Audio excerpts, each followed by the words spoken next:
नमस्कार, मैं हूं संजय शर्मा। आप देख रहे हैं 4 PM गुजरात। गुजरात लॉबी के क्या दुर्दिन शुरू हो गए हैं। क्या करेंगे मोदी साहब और शाह साहब अगर संजय जोशी को अध्यक्ष बनाने के लिए संग अड़ गया? क्या दिवाली से पहले भारतीय जनता पार्टी के अंदर कोई बहुत बड़ा ऐलान हो सकता है? क्या सत्ता की दीवारें कहीं ना कहीं टूटती हुई नजर आ रही हैं? बिहार के चुनाव में इतनी सिर फुटबॉल क्यों है? पार्टी के लोग इस्तीफा देके क्यों जा रहे हैं? खेल क्या है? बहुत अच्छी जानकारी है, पूरी मैं ले चलता हूँ केपी मलिक जी के पास। पहले 4PM गुजरात को ज्वाइन करिए, सब्सक्राइब करिए, सुनते हैं क्या कह रहे हैं मलिक साहब। 4PM न्यूज नेटवर्क में स्वागत है मलिक साहब आपका।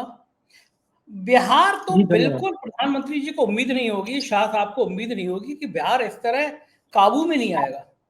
मुझे लगता है ना कुछ कुछ चीजों के अपशकुन होते हैं। मैं वो नहीं कहूंगा कि ये बुरा वक्त होता है तो ऊपर बैठे आदमी को कुत्ता काट लेता है, वो लाइन बड़ी ज्यादा चर्चा में आ गई है, लेकिन अपशकुन होते हैं। अपशकुन ऐसे हो रहे हैं कि बिहार के मुद्दे पर वोट चोरी का नारा पूरे देश में गूंज गया, दुनिया में गूंज गया। बड़े बड़े अखबारों ने भी लिख दिया कि साहब देखिए भारत का डेमोक्रेसी कैसे चल रही है, तो पूरी दुनिया में गूंज गया। बिहार में एनडीए की सिर्फ फुटबॉल खत्म होने का नाम भी ले रही है। अब पंचायत दिल्ली में शुरू हो गई। चिराग पासवान, मांझी, कोई कम कह रहा है, कोई ज्यादा कह रहा है। पार्टी में बगावत, नेताओं के अलग अलग सुर। कोई जूतों में दाल बटना कहते हैं ना इसको, वो दाल बटती हुई नजर आ रही है क्या कि एनडीए में क्या मोदी जी की कमान कमजोर हो रही है? लोगों को समझ आ रहा है कि अब जिनका रिटायरमेंट प्लान है चला चली की बेला है। वरना मोदी जी जो कह दें वो बात पूरी ना हो। मोदी जी जो कह दें वो कोई सुने ना। कुछ तो गड़बड़ है मलिक साहब। जो चीजें समझ में नहीं आ रही लोगों की वो क्या है? आपको क्या लगता है कि पर्दे के पीछे से राजनीति कौन सी हो रही है? क्या जो शुरुआत में चर्चा हुई कि संघ भी उतना इंटरेस्ट नहीं ले रहा, क्या वो सही बात है? आपको क्या लगता है? संजय जी देखिए, अगर आप भारतीय जनता पार्टी के एनडीए और बिहार की बात करते हैं, तो बिहार में चिराग पासवान और जीतन राम मांझी के सामने पार्टी नतमस्तक होती हुई दिखाई दे रही है। और कहीं ना कहीं मुझे ये भी लगता है कि जिस प्रकार से देश में एक बड़ी घटना हुई है, चीफ जस्टिस के ऊपर जूता फेंकने की घटना, और दूसरी जो हरियाणा की घटना हुई है, कहीं इससे भी भारतीय जनता पार्टी घबराई हुई है। भारतीय जनता पार्टी को लगता है कि अगर, क्योंकि ये दलितों के, पिछड़ों के बड़े नेता हैं, और आज उसी पे ये दलितों को बेचने का काम कर रहे हैं, दलितों के कंधे पे बैठ के ये आज राजनीति कर रहे हैं, पार्टी में जो है लेन देन कर रहे हैं। क्या ये जो दलित लोग हैं उनके सम्मान और उनकी जो नैतिकता है, उनके साथ जो चीजें हो रही हैं, उसकी जिम्मेदारी भी इन्हीं की है? खाली दलितों का वोट लेने की, दलितों को ठेकेदार बनने की इनकी जिम्मेदारी है? इस तरह के सवाल भी उठ रहे हैं। और भारतीय जनता पार्टी को ये लगता है कि अगर कहीं इनको बहाना मिल गया कि सीटों का बंटवारा नहीं हो पाया और इनमें से एक भी खिसक गया, कहीं ये मुद्दा बिहार में ना बन जाए, और एक नया मुद्दा बिहार में बन जाएगा अगर ये चले गए तो। और आप समझते हैं कि अगर ये मुद्दा देश में आ गया तो फिर क्या हाल होगा देश में? तो उससे कहीं ना कहीं भारतीय जनता पार्टी डरी हुई है, इसलिए आज उनको दिल्ली बुलाया है। दिल्ली में जो है बड़े चाणक्य जी, नड्डा जी के घर पे जाके मीटिंगें कर रहे हैं, सीटों के बंटवारे में बातचीत चल रही है, माथापच्ची चल रही है। खैर, ये तो बंटवारे वगैरह होते रहेंगे, लेकिन संजय जी मेरे मन में एक सवाल बड़ा कौंध रहा है।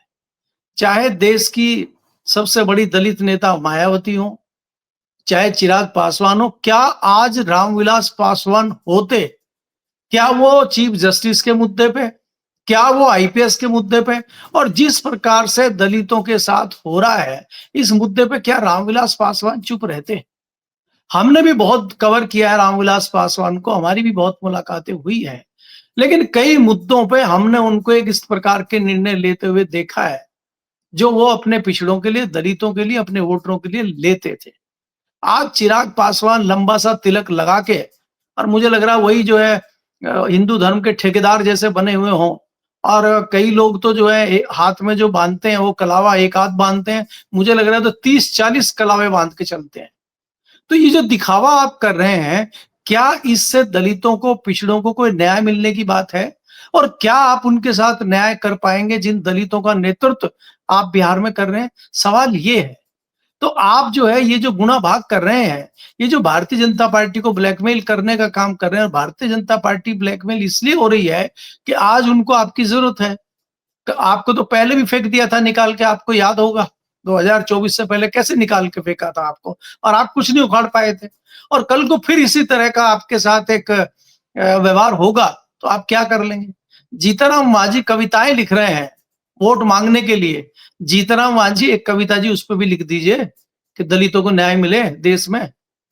संजय जी, चाहे बिहार हो, चाहे राजस्थान हो, चाहे मध्य प्रदेश हो, और उसके बाद चाहे उत्तर प्रदेश हो, सब जगह पे भारतीय जनता पार्टी की सरकार है। और अभी एनसीईआरटी कुछ कुछ बीच में आंकड़े देने शुरू कर चुका है, धीरे से दे रहा है। सबसे ज्यादा दलितों की हत्याएं और लड़कियों के साथ बलात्कार, उनके बाद बलात्कार के बाद उनको मौत के घाट पहुंचाने का काम अगर कहीं चल रहा है तो दूसरे तीसरे नंबर पे बिहार है। 2 दर्जन का आंकड़ा डेली का है अगर हम एनसीईआरटी के 2023 के आंकड़े उठा लें। एनसीआर की आप ये देखिए, और ये कहां है? जहां दलित जो है अपने वोट की बात कर रहे हैं, अपने सरकार के साथ हैं, और प्रधानमंत्री का हनुमान अपने आप को बता रहे हैं। तो हनुमान जी ने तो गदा उठा ली थी दूसरों के लिए, तो ये तो अपनों के लिए गदा नहीं उठा पा रहे। आज जिस प्रकार से मुंह सिला हुआ है दलित नेताओं का, उस पर मुझे बड़ी पीड़ा होती है कि इस तरह की जो एक नई शुरुआत हुई है, दलितों के छोटों पे तो अत्याचार हम सुनते थे। आपके उत्तर प्रदेश में जिस प्रकार से पीट पीट के 2 दलित युवाओं की हाल फिलहाल में हत्या कर दी गई, इस तरह की घटनाएं तो बहुत होती थी।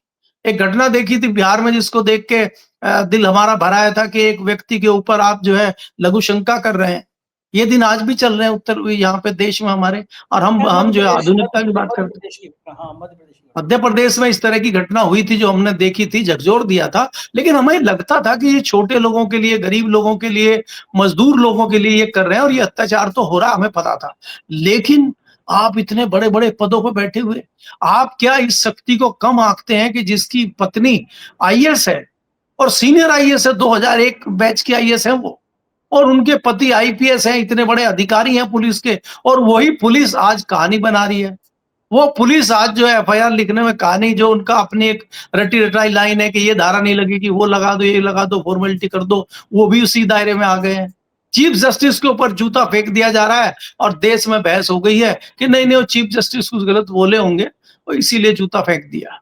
ये नहीं हो रहा है कि वो जूता चीफ जस्टिस के ऊपर नहीं फेंचा है, वो कुर्सी के ऊपर फेंका है। वो उस पे बैठे हुए दलित के ऊपर नहीं फेंका है, वो उस कुर्सी पे फेंका है। कुर्सी का सम्मान होना चाहिए। अरे भाई, उन्होंने कह भी दिया है, अगर मैं नहीं चाहता इसके ऊपर कार्रवाई, तो क्या जो स्टेट वाइज और ये संज्ञान लेती है सरकार को तो एफआईआर करना चाहिए। अगर कहीं मोदी जी के ऊपर कोई टिप्पणी हो जाती है तो मोदी जी तो नहीं कहते कार्रवाई करो, तो एकाएक पुलिस पहुंच जाती है उसका घर पे कार्रवाई करने। योगी जी के ऊपर उत्तर प्रदेश में कोई टिप्पणी कर देता है, हमारे मीडिया वाले भी कर देते हैं, तो पुलिस आ जाती है ठुकाई करने के लिए। तो यहाँ कहाँ चलेगी वो पुलिस? चीफ जस्टिस के मामले में क्या हुआ?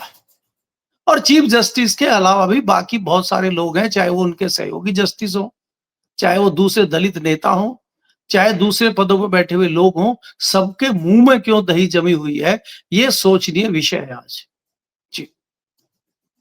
हाँ बिल्कुल ठीक है, और मुझे लग रहा है कि बिहार का कुछ खास कनेक्शन ही है, क्योंकि पिछली बार जब बिहार का विधानसभा का चुनाव था, आपको याद होगा, मोहन भागवत जी ने आरक्षण को लेकर एक विवादित बयान दे दिया था कि आरक्षण की दोबारा चेकिंग जांच होनी चाहिए, आरक्षण जरूरत है नहीं, इस तरह का बयान, कंट्रोवर्शियल बयान था। पूरा चुनाव का सीन बदल गया था मोहन भागवत के एक बयान पर। लोकसभा का पूरा चुनाव उल्टा पुल्टा हो गया था कि संविधान बदलना चाहते हैं। भारतीय जनता पार्टी के नेताओं ने कह दिया कि हमें 400 सीट चाहिए क्योंकि संविधान बदलना है। मोदी जी अब की बार मोदी सरकार की जगह अब की बार एनडीए सरकार पर आ गए, बहुमत नहीं मिला पूरा, क्योंकि सेंसिटिव इशू है। बात आपकी सही है कि एडीजी स्तर का अफसर आत्महत्या कर ले रहा है केवल एक जाति के में पैदा होने की वजह से। एनसीआरबी के रिकॉर्ड बता रहे हैं कि बिहार चरम पे पहुंचता जा रहा है महिलाओं के, दलित महिलाओं के उत्पीड़न के लिए, और सब खामोश है, सब चुप हैं। क्या लग रहा है आपको, मोदी और शाह साहब को भी समझ आ रहा है कि बिहार इस बार आसान नहीं है, बिहार गले में फंस गया है?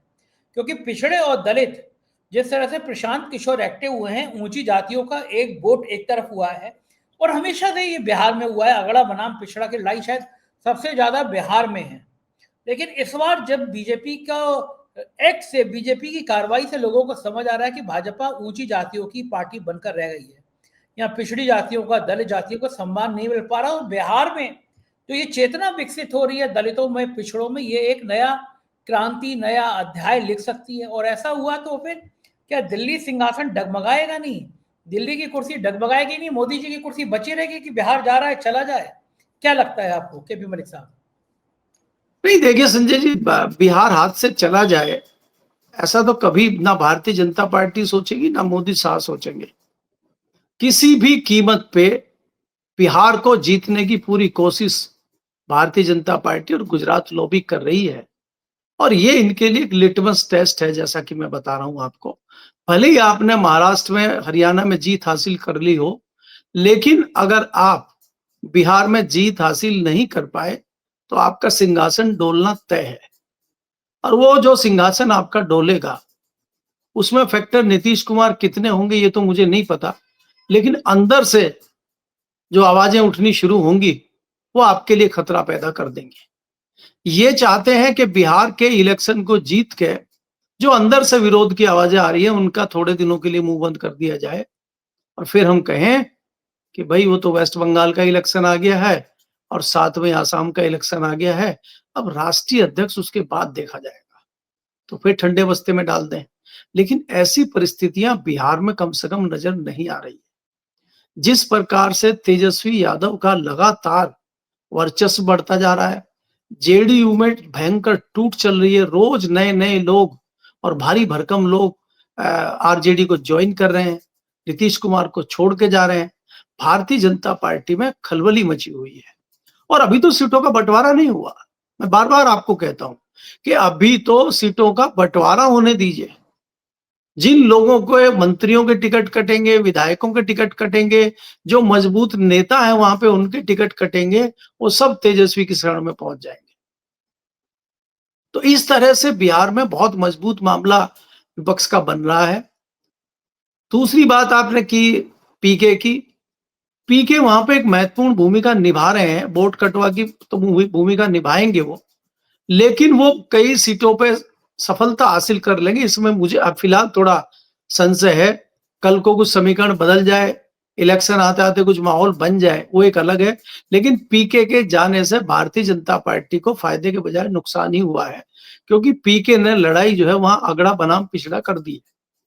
और आज जो युवाओं की फौज आप उनके साथ देखते हैं, वो युवाओं की फौज अगड़ी जाति के ज्यादा युवाओं की है। पिछड़ी जाति का युवा रोजगार मांग रहा है और यहाँ पे एक तुर्रा दे दिया है तेजस्वी यादव ने कि अगर हमारी सरकार बनती है तो हर परिवार के एक व्यक्ति को नौकरी देंगे। और आज उसके बड़े भाई से कहलवाया गया मीडिया में कि भाई कैसे नौकरी देंगे, तो बोला पहले सरकार तो बन जाए। तो ये भी बात भड़काने वाली बात है। अरे भाई, मैं ये कह रहा हूं अगर नहीं भी नौकरी दे रहा है और कल को वो भी कह दे कि ये तो जुमला था, तो सरकार तो बने पहले। तो अब जो है भारतीय जनता पार्टी ने सबको सिखा दिया कि जुमलेबाजी से भी चुनाव जीते जा सकते हैं। नौकरी देना ना देना तो बाद की बात है ना, पहले चुनाव तो जीतिए। तो इस तरह की चर्चाएं बिहार में चल रही है। भारतीय जनता पार्टी को भारतीय जनता पार्टी के तरीके से ही निपटाने का काम विपक्ष बिहार में कर रहा है।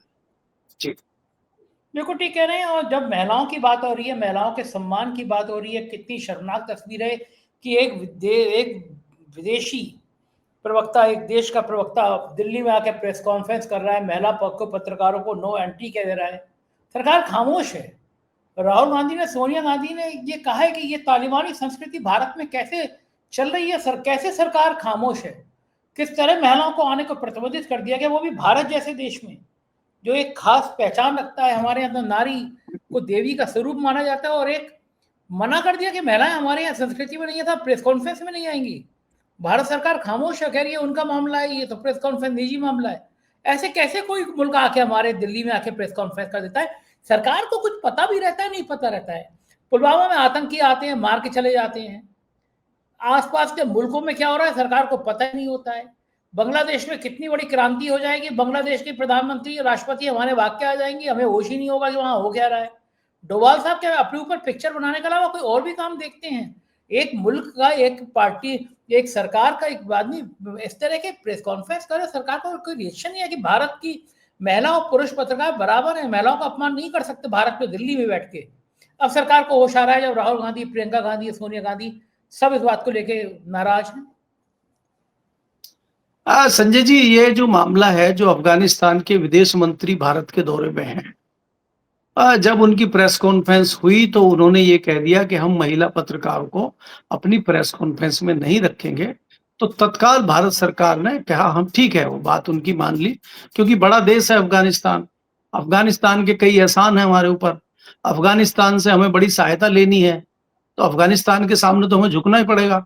अब आप लोग तो आरोप लगाते रहते हैं कि भई हम अमेरिका के सामने झुक गए। तो अमेरिका के सामने जब हम झुक गए, चाइना के सामने झुक गए, तो हमें तो आदत पड़ी है ना झुकने की। हम अफगानिस्तान के सामने भी झुक गए। आप ये देखिए कि विदेश मंत्री, अगर उन्होंने कहा भी था कि भाई इस तरह की कोई बात है, तो हमारे विदेश मंत्री को कहना चाहिए था कि हमारे यहाँ इस प्रकार का नहीं है और हम इस प्रकार की एक नई परंपरा चालू नहीं कर सकते।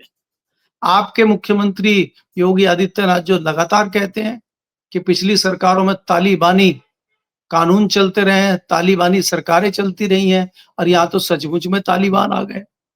और ये तालिबान को, आप तालिबान के सामने आप भी नतमस्तक हैं, आप भी उनको आदाब कर रहे हैं और जनाब आइए और हम ठीक है, हम जो है महिलाओं को बाहर कर देते हैं। तो इतना क्यों झुक रही है सरकार? इतना क्यों डर रही है? क्या हमारे ऐसे दिन आ गए हैं कि जहां हम अमेरिका और चाइना से झुक रहे थे, डर रहे थे, अब हमें कहीं न कहीं अफगानिस्तान से भी डरना पड़ रहा है? क्या तस्वीर हमारी पाकिस्तान को जा रही है? क्या तस्वीर हमारी विदेश में जा रही है? ये दुर्भाग्य मुझे नहीं लगता पहले अगर किसी ने देखा होगा। आज हमारी विदेश नीति की किस तरह मजाक उड़ रही है, किस प्रकार से हमारी विदेश नीति कहाँ चली गई है, ये देश का दुर्भाग्य ही है। आपने देखा था यही हमारे विदेश मंत्री थे, तो ये जो गायब हो गए थे जब चाइना जाना था, चाइना में दिखाई नहीं दिए, वहाँ सचिव थे सिर्फ, और आज इन्होंने सचिव को पीछे करके खुद मोर्चा संभाला है भारत में। जबकि मुझे लगता है कि सचिव स्तर के व्यक्ति को ही मंत्री से बात करनी चाहिए थी, बीच में फॉर्मेलिटी कर सकते थे। लेकिन बढ़-चढ़ के फोटो खिंचवा रहे हैं, उनको एम्बुलेंस दान दे रहे हैं कि हमारे यहाँ से, अपने यहाँ तो हॉस्पिटल की व्यवस्था संभल नहीं रही है, अफगानिस्तान को एम्बुलेंस दे रहे हैं आप। क्योंकि आपको मालूम है कि अफगानिस्तान के लोग कई यहाँ इलाज कराने आते हैं, तो कह रहे हैं भैया वहीं कराओ, हम आपको वहीं फैसिलिटी दे रहे हैं और वहीं एम्बुलेंस दे रहे हैं। विदेश नीति का एक ये जीता जागता उदाहरण आपके सामने है कि हमारी विदेश नीति किस प्रकार से तहस-नहस हुई है। और ये चर्चा कल से ही मीडिया में चल रही है। मीडिया के कुछ लोगों ने इसका बहिष्कार करने की कोशिश की थी, लेकिन मीडिया भी तो गोदी मीडिया बना हुआ है। अगर कुछ लोगों ने कोशिश की है और कुछ लोग बाहर आने की कोशिश प्रेस कॉन्फ्रेंस में से कर रहे थे, तो गोदी मीडिया के पत्रकारों ने जाने से मना कर दिया। तो एक-आध पत्रकार अगर विरोध करता भी है तो उसका क्या चलेगा? अभी दिल्ली में पीआईबी रिन्यूअल की प्रक्रिया शुरू हो गई है। अब सबको पीआईबी लेना है अपना।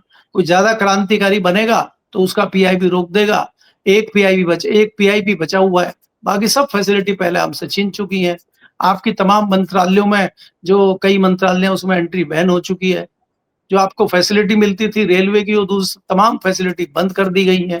तो सिर्फ घुमा फिरा के गले में टांगने का एक तमगा बचा हुआ है, वो भी छिन सकता है। उसको बचाने के लिए पत्रकार जो है नतमस्तक हैं। पत्रकार भी तो ऐसे ही हो गए ना। तो ये कहानी ये है कि हमारा चाहे विदेश मंत्रालय हो, चाहे आई-एंड-बी मंत्रालय हो, सब डुगडुगी बजाने का काम कर रहा है। नया किसी के पास कुछ नहीं है। जी। ठीक है ना मलिक साहब, बीच में आपने एक ये शगुफा और बता दिया और लोगों को चौंका दिया कि भैया बिहार के बाद में ये हो सकता है, कहते हैं कि बांग्लादेश के चुनाव है, असम के चुनाव है, राष्ट्रीय अध्यक्ष बाद में चुनेंगे। राष्ट्रीय अध्यक्ष के नाम पर मोदी साहब और शाह साहब के अंदर डर क्यों पैदा हो रहा है? क्यों डर रहे हैं कि अध्यक्ष चुन लिया जाएगा तो ये क्रांति हो जाएगी, या अध्यक्ष क्या कर देगा? ये खौफ, ये डर, ये आतंक, ये है क्यों गुजरात लॉबी के अंदर? संजय जी, ये राष्ट्रीय अध्यक्ष का डर नहीं है। इस चीज का डर है कि मैं आपको हमेशा कहता हूं कि 2 दर्जन, 3 दर्जन, अब तो आप 4 दर्जन की बात करिए, जो एक सांसद विरोध कर रहे हैं, अंदर से जो विरोध की आवाजें उठ रही हैं, वो मुखर हो जाएंगी अगर कोई इनका नापसंद वाला राष्ट्रीय अध्यक्ष बन गया। और दूसरा, फिर वो राष्ट्रीय अध्यक्ष जो है कोई निर्णय ले सकता है। अगर निर्णय लिया जाएगा तो आपको पद छोड़ना पड़ेगा, क्योंकि जिसकी सबसे ज्यादा संभावना और सबसे ज्यादा नाम चलता है संजय जोशी का, उन्होंने अपने समय में लाल कृष्ण आडवाणी का इस्तीफा मांग लिया था और वो मोदी जी की रग-रग से वाकिफ हैं। मोदी जी को अगर कोई कंट्रोल कर सकता है तो उसका नाम संजय जोशी है। तो इसलिए तो ये राष्ट्रीय अध्यक्ष से डरते हैं। दूसरा ये है कि अगर आप देखेंगे जिस प्रकार से हमने पिछली बार चर्चा की थी कि आसाम में 4 बार के सांसद अपने साथियों के साथ पार्टी छोड़ गए। जो पुराने 4 बार के सांसद भारतीय जनता पार्टी में हैं, जो प्रदेश अध्यक्ष तक भारतीय जनता पार्टी के रह चुके हैं, तो कद्दावर नेता होंगे भाजपा के। वो लोग अगर पार्टी छोड़ रहे हैं तो पार्टी के अंदर भयंकर रूप से विद्रोह चल रहा है और कई लोग विरोध में खड़े होने को तैयार हैं। लेकिन चाहे संघ हो, चाहे भारतीय जनता पार्टी हो, सबने ये कहा है कि अगर इस समय पे इस तरह का विद्रोह होगा तो हमारा नुकसान बिहार में बहुत बड़ा हो सकता है। तो बिहार इलेक्शन तक चुप बैठा जाए। राष्ट्रीय अध्यक्ष बनाने के लिए बहुत दबाव है और आरएसएस की तरफ से संजय जोशी का नाम आगे कर दिया है। अब ये कब बनाते हैं, नहीं बनाते हैं, तमाम प्रक्रियाएं चल रही हैं। एकाएक खबर आएगी आपको कि ये हो गया है, उसमें कोई ढोल नगाड़े बजने नहीं है और उसमें कोई देर लगनी नहीं है। पता चला कल सुबह ही कुछ हो जाए, तो यहाँ कभी भी कुछ हो सकता है। उसके लिए अपनी पेटी बांध के तैयार रखिए, कभी भी आपको कोई नई खबर बड़ी मिल सकती है। जी। अच्छा, ये बढ़िया है, ये संजय जोशी के नाम पर जैसे दिन भर बकरी को खिलाओ, रात को शेर के आगे बांध दो, तो बकरी का वजन बढ़ेगा ही नहीं, मतलब बेचारी वो वहीं सेटल रहेगी। तो मतलब संघवी जो है हर 8वें 10वें दिन संजय जोशी का नाम की चर्चा छेड़ देता है और फिर हमारे गुजरात में का मोदी साहब का, शाह साहब का ब्लड प्रेशर हाई हो जाता है। अच्छा, कैसे सहन करेंगे आप? कल्पना करिए कोई ऐसी मजबूरी बन जाए कि संजय जोशी को अध्यक्ष बनाना ही पड़ जाए, कैसे सहन करेंगे? कितना तकलीफ देह होगा कि संजय जोशी पार्टी के अध्यक्ष बन जाएं और मोदी शाह साहब पार्टी में हों, तो संजय जोशी अध्यक्ष हो। कल्पना करिए वो कितनी खौफनाक तस्वीर होगी। देखिए, अगर आप उसको सोचें कि हम उसको किस तरह से एनालाइज करें, सपोज कीजिए संजय जोशी राष्ट्रीय अध्यक्ष पार्टी के बन गए हैं, तो संजय जोशी जैसे ही राष्ट्रीय अध्यक्ष बनेंगे तो वो पार्टी की मीटिंग लेंगे। जब वो पार्टी की मीटिंग लेंगे तो उसमें सांसद भी आएंगे और दूसरे जो प्रदेश अध्यक्ष है वो भी आएंगे और बाकी पदाधिकारी भी आएंगे। और ये लोग जो राजनीतिक लोग होते हैं, जो सियासी लोग होते हैं, ये तो आपको मालूम है जो रामविलास पासवान वाला जुमला है कि मौसम विज्ञानी होते हैं, तो उनको एक एहसास हो जाएगा कि मामला बदल चुका है और बिना बताए जो है वो गुजरात लॉबी की एक-एक कमियां उजागर करेंगे। अरे भाई, 70 पेज की चिट्ठी मुरली मनोहर जोशी जी ने ऐसे ही थोड़ी लिख दी। रूडी जी ऐसे ही थोड़ी ला रहे हैं नई-नई चीजें निकाल के। तो ये जो इस तरह की चीजें हैं वो आनी शुरू हो जाएंगी। जब वो इस तरह की चीजें, इतना जखीरा इनके पास आ जाएगा तो फिर ये मोदी जी से पूछ लें कि ये जखीरा आया, इसका क्या करना है। तो इसका तो एक ही तरीका बनता है कि सिंहासन खाली कीजिए, नए क्रांतिकारी आते हैं। तो ये परिस्थितियां बनेंगी, तो उसी से तो डर है इनको। तो इसीलिए ये साम दाम दंड भेद करके, चाहे भारतीय जनता पार्टी के कोई भी कद्दावर नेता हो, उनको किस प्रकार से कंट्रोल किया जाए। अब मुझे एक बात समझ में नहीं आती कि इन्होंने बड़े-बड़े क्रांतिकारियों को कंट्रोल कर लिया है, ये 2 लोगों को कंट्रोल नहीं कर पा रहे हैं, सुब्रमण्यम स्वामी और संजय जोशी। अब या तो कोई इंजेक्शन नहीं बना है इनके पास ऐसा, या वो कोई इंजेक्शन लगवाते ही नहीं है, उन्होंने कोई डोज भी नहीं लगवाई, चाहे वो पीते नहीं है, तो या तो इसलिए बचे हुए हैं, नहीं तो ये तो छोड़ते नहीं है किसी को। इनके पास तो तमाम हथियार हैं, सीबी और वो तोते जो हैं वाले, उनसे भी हो जाता है। अब उन दोनों के पास उस तरह का भी कोई सामान नहीं है, तो इसलिए वो दोनों क्रांतिकारी मैदान में डटे हुए हैं। तो उस चीज का डर इनको है। अगर कहीं ना कहीं इनको कंट्रोल मिल जाए तो ये उनको भी ठीक कर सकते हैं, लेकिन उसकी संभावना मुझे कम नजर आ रही है। लेकिन फिर मैं अंत में कहता हूं आपको कि बहुत जल्द आप बड़ा बदलाव देखेंगे। वो हो सकता है दिवाली से पहले हो जाए, वो हो सकता है बिहार चुनाव से पहले हो जाए। जी। बहुत बहुत शुक्रिया मलिक साहब, आपने इतना समय दिया। Thank you sir. तो ये देखिए केपी मलिक जी, पूरी बातचीत आपने सुनी, मुझको यकीन है बातचीत पसंद आई होगी। प्यार भरे कमेंट का मुझे इंतजार है, करिएगा जरूर। शुक्रिया, थैंक यू।